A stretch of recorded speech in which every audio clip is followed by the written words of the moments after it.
क्योंकि जो पार्टियां थी वो तो, जो पार्टी दिल्ली में थी वो तो नई राजनीति की प्रतीक थी। उनका कहना था नई राजनीति है, तो वो नई राजनीति के प्रणेता थे, तो नई राजनीति पे वो कुछ सुनने को तैयार नहीं थे। और उनकी नई राजनीति की जो पूरी कथा है 11 वर्ष की, हम ये नहीं कहना चाहते, एक ही पंक्ति में अगर कह दूं तो पहले कहते थे राजनीति में नहीं आएंगे, आ गए। फिर कहते थे सारी संसद और विधानसभा के लिए बड़ा आपत्तिजनक शब्द प्रयोग करते थे, असंसदीय होने के कारण मैं प्रयोग नहीं कर रहा हूं, वहां भी आ गए, उसके सिरमौर भी बन गए। शीला दीक्षित जी के लिए अभी हमारे अभिषेक मनु सिंघवी जी तो बोल रहे थे, पर वो भूल गए कि सारे ऑटो के बाहर 2013 में बेईमान जैसा शब्द लिखा हुआ।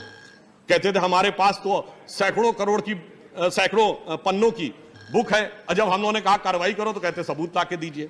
ये एक नई राजनीति थी। फिर कहा ना भाजपा समर्थन लेंगे ना कांग्रेस से लेंगे, फिर लिखित में समर्थन मांगा। फिर कहते थे जन लोकपाल लाएंगे, जन लोकपाल तो छोड़िए, अपनी पार्टी में एक लोकपाल थे उनके एडमिरल साहब, उनको भी समाप्त कर दिया। फिर कहते थे सीएम आवास नहीं लेंगे, वो भी लिया, सुरक्षा नहीं लेंगे, वो भी लिया, अब वो वैगन आर कार भी नजर नहीं आती है, और चार्टर्ड प्लेन की भी आवश्यकता पड़ी, कोई बात नहीं। कहते थे नो वीआईपी कल्चर। याद करिए 2015 में 26 जनवरी का दिन, जिस दिन बराक ओबामा आए थे, उस दिन बाकायदा उनकी पार्टी की तरफ से यह कहा गया कि पूर्व मुख्यमंत्री के रूप में जो वीआईपी सीट मिलनी चाहिए थी वो नहीं मिली।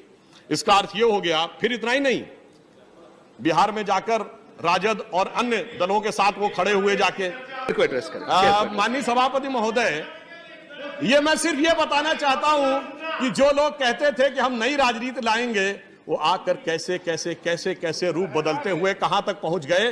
तो ये अन्यथा न ले, तो इनके लिए कहना चाहता हूं एक बिंदु कि खुदा जब हुस्न देता है नजाकत आ ही जाती है, कदम गिन गिन के रखो पर कमर बल खाई जाती है।